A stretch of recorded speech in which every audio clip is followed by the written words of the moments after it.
loan officers, realtors, or entrepreneurs who are doing this for the first time because they don't know what they're doing, right? They don't know where to go. They don't know what to do next. They don't know the expectations at all. Like zero background in terms of virtual assistant vetting. So that's where, companies like Remote Assistant Scout can come in and assist you, which is backed up by a mortgage loan officer. I mean, mortgage loan virtual assistant myself. I was a prior mortgage loan officer assistant. So I knew exactly where I know, the ins and outs of the business and where the virtual assistant could possibly plug in. Right. And there could be other agencies out there that you can look up into in Google that offers, a virtual assistant vetting services. So really, if you're new into this business, that would be a great step for you to know what the industry is all about, how you could work well with a virtual assistant, and how you could set those right expectations, because that could stem, failure could also stem from that, as you mentioned, the number 4.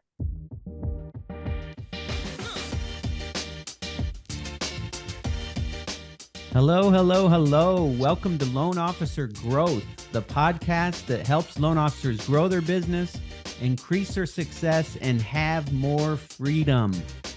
Cool. You are listening to the right podcast if you are wondering what are the top 4 reasons loan officers fail with outsourcing and how to avoid those pitfalls. And we have today Gerard Arrobido. I said that wrong. I don't know why I always say that wrong. But Gerard is kind of like Prince or Adele. He just has one name. It's Gerard. Gerard is here with Remote Assistant Scout, and he's going to talk virtual assistants and outsourcing with us. And like I said, the top 4 pitfalls, top 4 things and reasons that loan officers fail. So Gerard, how are you doing today? How's your day going? Well, thank you again, Richard, for having me. It's going great. It's 9 in the evening here in the Philippines. Very nice. And I really appreciate you inviting me again today. And I can't wait to discuss with you guys, the pitfalls and why other entrepreneurs, business owners, realtors, and loan officers fail in hiring a virtual assistant. Yep.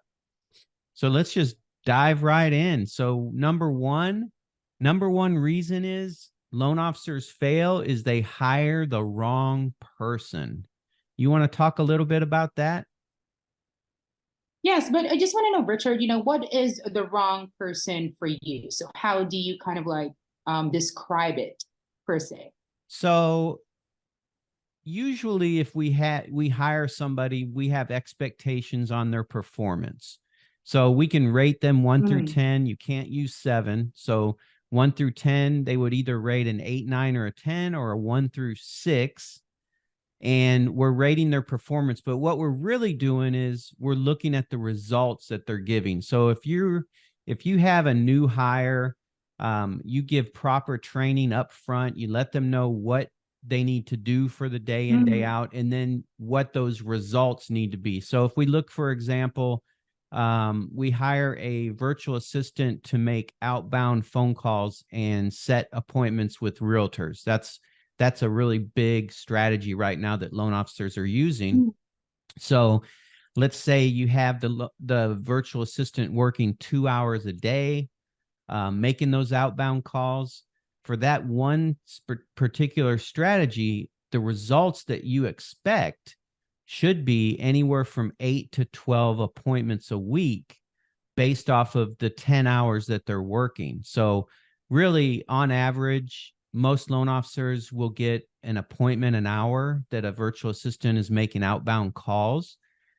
So let's say you have a virtual assistant, they're making calls. They schedule 0 or they schedule 1 in a week.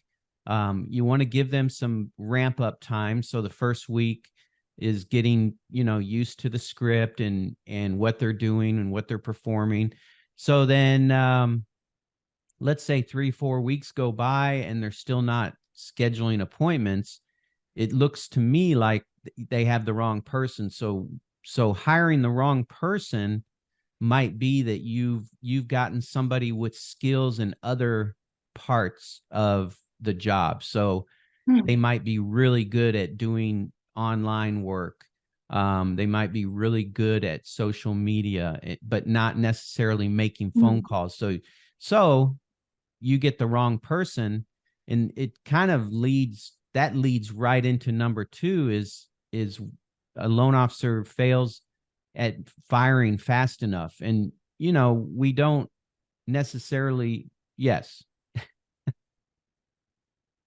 Yes, I just really have to add to that, to the number one of hiring the wrong person, because I Yep. guess in line with hiring the wrong person is offering a wrong rate per hour for the virtual Yes. assistant.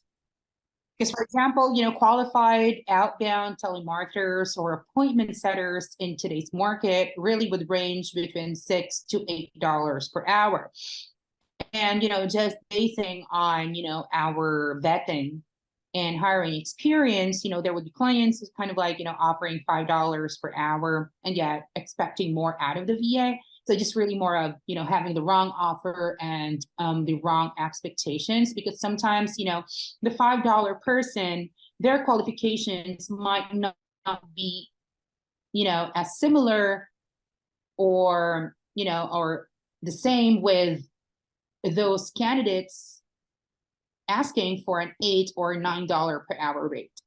And typically, with this high caliber candidates, they've been exposed to telemarketing duties, to cold calling duties, to appointment setting duties for more than 3 years. So this is something that they do and they're best at, compared to, Yes. the $5 rate, which would only attract newbies into the business, or, Yeah. attract newbies into the position, especially with cold calling. I mean, it's not an easy task. Not everybody likes them. And, you have to develop this thick skin and, in rebutting those objections. So just based on experience, there are newbies that could be working well, but mostly those newbies would quit because of the pressure in comparison to those candidates who have already done this before and developed thick skin and talking to and interacting with diverse clients with different objections and what have you. Yeah, that makes complete sense. So That falls I right think in there, hiring the wrong person. having the wrong offer as well.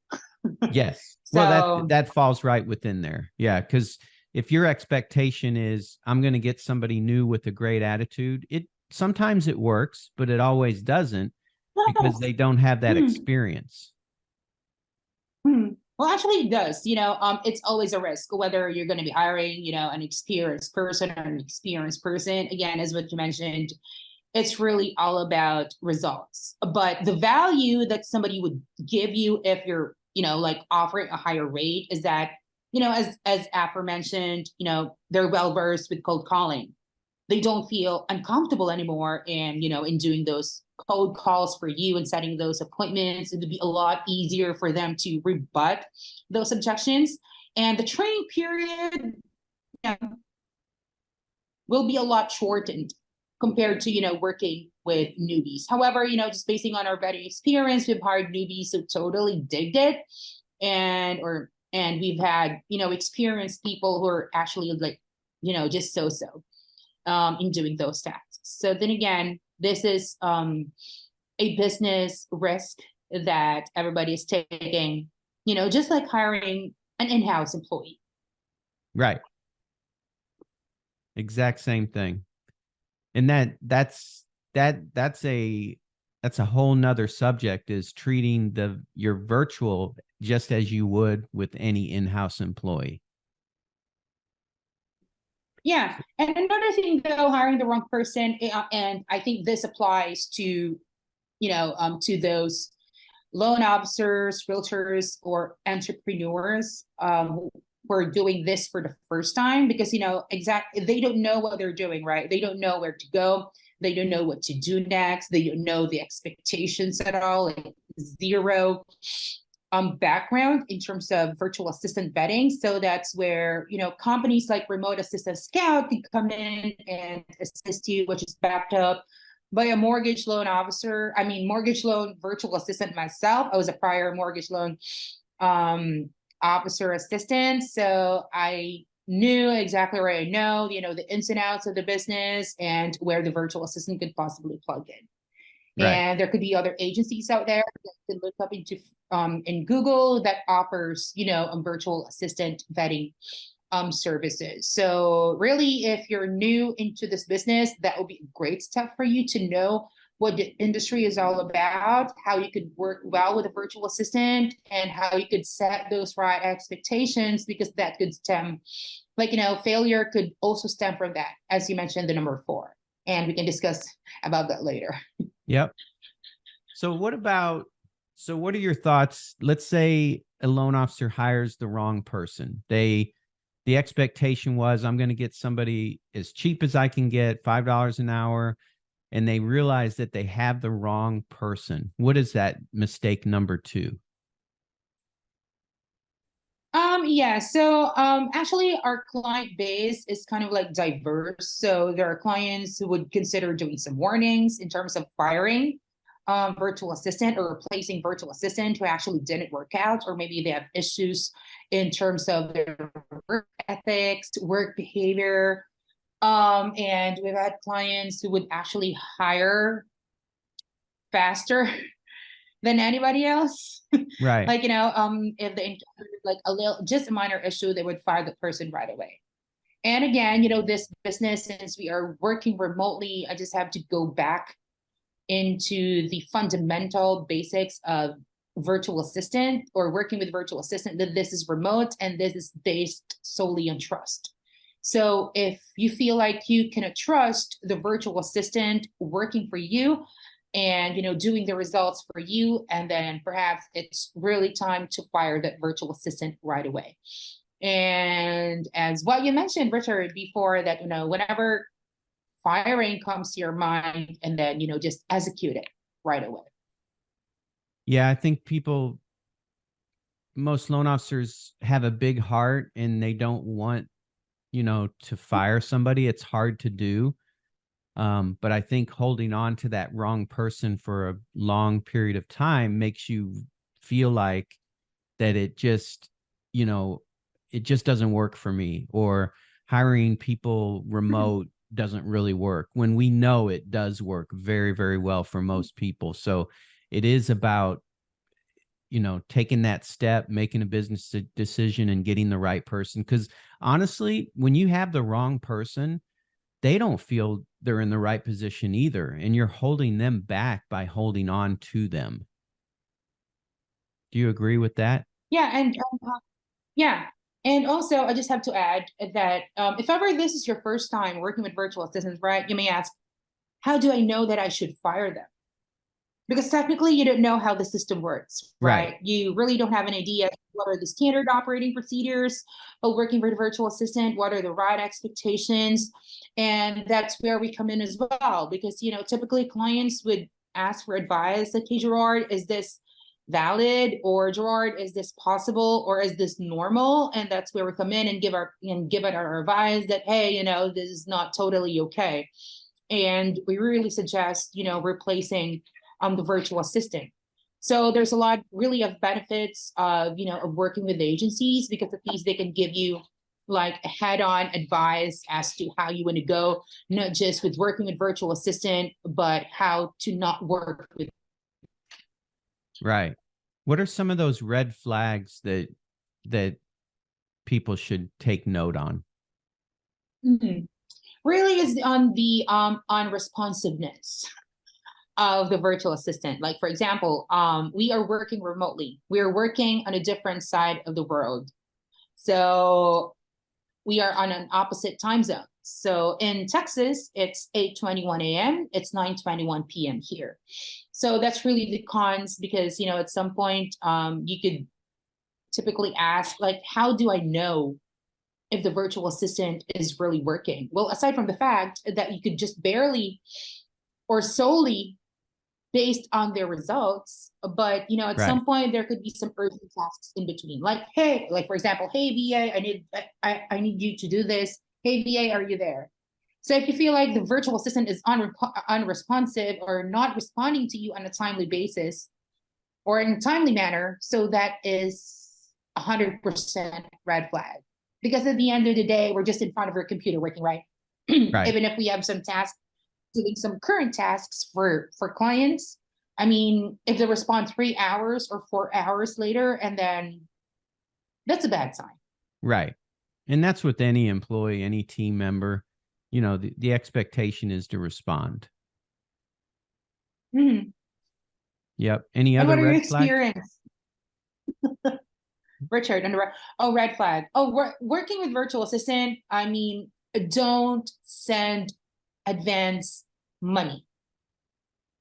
So that is the number one. I mean, the number two, rather. I mean, if you encounter candidates asking you, especially if they're working um during their first weeks with you guys, so you're Right. still in the trust building process. So if they're kind of like asking for cash advances, and then that is also a red flag.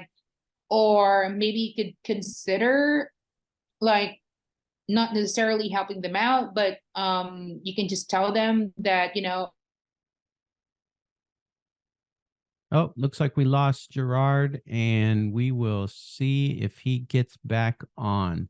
So I'm going to jump right in and oh, here he comes. I'm going to jump in and talk about that red flag that Gerard was talking about. So go ahead, Gerard. Yeah, so the other red flag is, sending out cash advances to the virtual assistants. I'm just going to make it a little simpler for you guys that, if your virtual assistant is still working during their first weeks with you, and then you don't necessarily have to give out cash advances. All you can say to them is, I'm going to be compensating you well, giving you some incentives for the good work that you're going to do. And, as simple as that. Yeah, that makes sense. Yeah, it's Mhm. it's a little unprofessional at the beginning of a relationship to request something like that. So It is. so And not very normal, not very common. right, right, exactly. And that's a red flag that you might have the wrong person. So Mhm. tell me, And let's another talk red flag, about, oh, go ahead. yes, and another red flag would be, candidates with no equipment, or, with the wrong equipment. Like, for example, we are working remotely, we are solely relying on power and internet connection. Yep, So if your candidates don't have any backup plans or contingency plans in case of power outages and internet connectivity issues, and then that candidate might not be for you. This is somewhat expected from them. The equipment is already provided, laptops, internet. So those are the initial investments, working as a virtual assistant. And don't exactly. send anything to your VA, because some clients would send out computers or laptops, or send out money to have the virtual assistant, buy a new one. So if you're generous enough, and that's totally okay, and if you feel like comfortable doing that, 100% okay. But it's not very common, and it's not a recommended practice.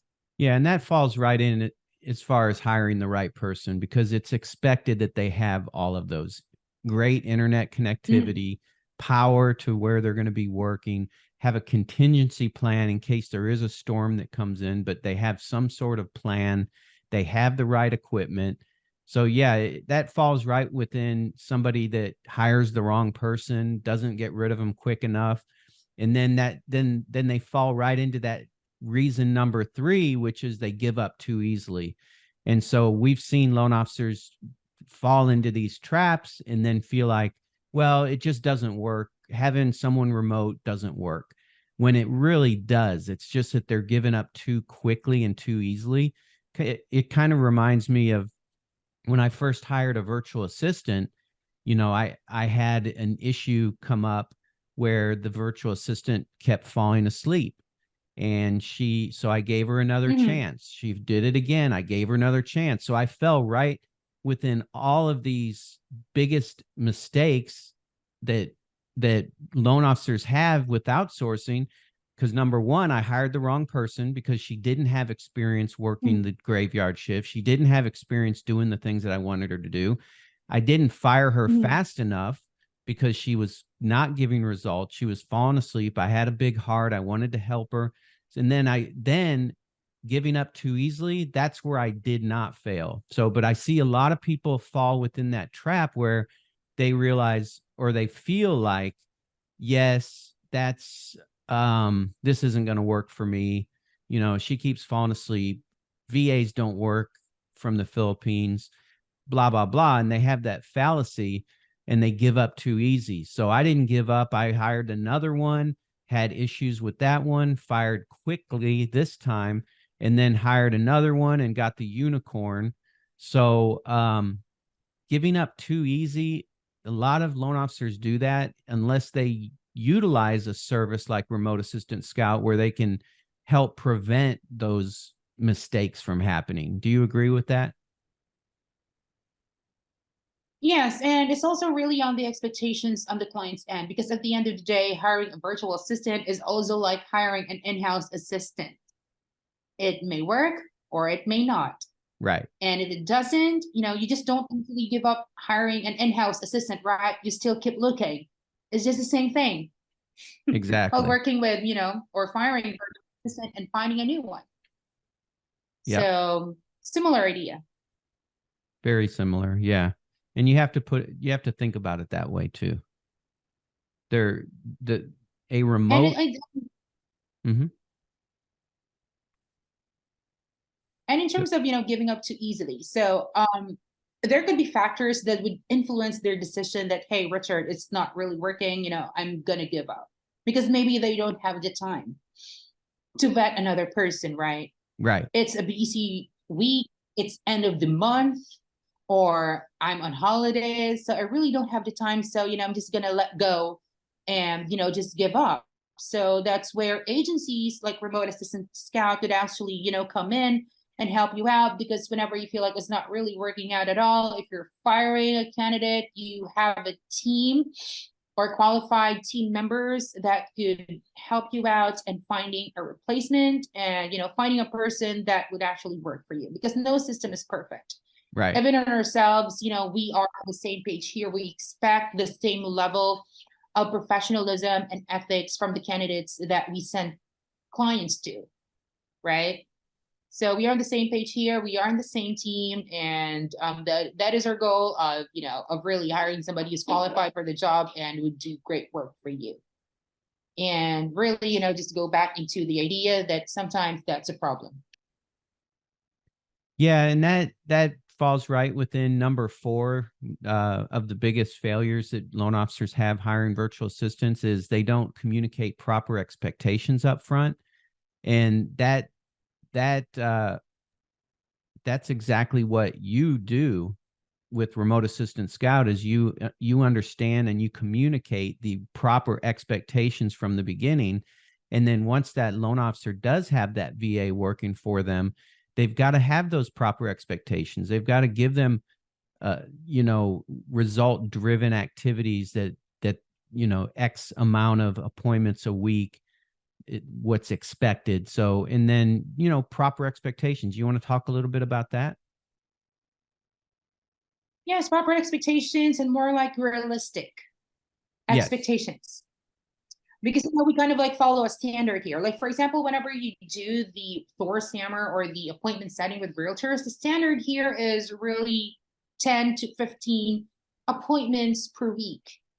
And this pertains to one VA catering that kind of number or that standard number. However, we've encountered clients who happens to have, like different loan officers under their umbrella, and they're kind of like expecting the VA to do like 50 to 100 appointments per day, which is kind of, unrealistic. I've done Right. Thor's Hammer before. I've done those appointments and calls with realtors, and not every day or not every week is a Christmas week. So there could be days where it can go to 0, and there are days where it can set 10 appointments, right? And I'm not Yep. talking per week, per day. So I've experienced it myself, so I know exactly how it goes. There could be low days, especially if the list is saturated. But we just really have to go back into the standard of 10 to 15 appointments per week, and the right number of workload to the virtual assistant. So for example, if you're a big company and you have like 15 loan officers under your umbrella, so might as well consider hiring 5 to 10 virtual assistants who would actually do the job for you, because you can just expect one VA to cover all the appointment setting calls for all of your loan officers. Right. It may work now, but it may not work later. And we really don't want you to think that, it's really on the virtual assistants, productivity issues. You know what I mean? Oh yeah. So Even the sometimes very it just be best. really.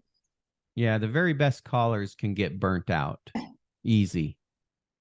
Mm-hmm, So having those mm-hmm, proper expectations, like I always let people know, build out their time blocks. Never make calls more than 2 hours straight. Give a break. Have them do something that's not making calls for an hour, so they can get back on the phone and not get burnt out working straight 8 hours a day making phone calls. mm-hmm. And not just with phone calls. So, like, for example, we take into the tech aspect of the business. So you can expect a telemarketer to know video editing, Right. or at least be an expert with video editing. So video editing falls under the umbrella of digital marketing. And just the same thing with digital marketers in today's market. I mean, they're doing non-voice activities because, number one, maybe they're not comfortable doing some phone calls. And number two, they might not be very good English speakers. So because we've encountered clients that, hey, Gerard, I need a telemarketer who does TikTok, or who does video editing, or who does video marketing. So we could find a unicorn for you guys, but it is a long shot. Right. So, and especially in today's market, that virtual assistants tend to put themselves into specific niches. Like, hey, I'm just into telemarketing. Like, hey, client, I'm just doing social media management or graphic design. So there could be unicorns out there, but it's a long shot. Yep. That's a good point. Really good point. Mm-hmm. Any other mistakes that you've seen out there aside from the top 4?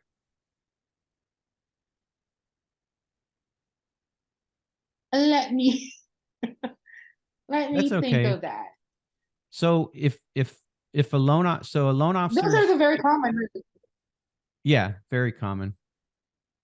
And I think that falls right within why you should hire somebody to help you hire a virtual assistant, whether it's Remote Assistant Scout or any other company out there. Getting that experience and that help really makes a big difference. It makes sure Mm-hmm. you get the right person, which means you don't need to fire fast because you have the right person. It truly helps you communicate the proper expectations up front, so you have those proper expectations, and then doing the onboarding and initial training, like Remote Assistant Scout does, really makes a huge difference in the end. Yeah, especially if this would be your first time. I guess, I'm working with agencies would be worth the investment if this is something that you really want to implement. Right. Exactly. Well, cool. I can't believe our time is up already. Any last thoughts you want to talk about, Gerard, to let loan officers know? Anything else about hiring a virtual assistant, or how can they get a hold of you? Like, what are your final parting thoughts? Yeah, so I guess my parting thought is really, this system really works. You just really have to find, again, the right person for you, experience wise, personality wise. And then again, if this would be your first time working with virtual assistant, or if you just really want to know more about the system, so you can just go to www.remoteassistant scout.com for more information and to schedule your strategy call. This would be a huge step and wise decision for you guys to do if working with virtual assistant is something that you want to implement, because again, this works. Yep. Definitely works. So a free strategy call at remoteassistantscout.com.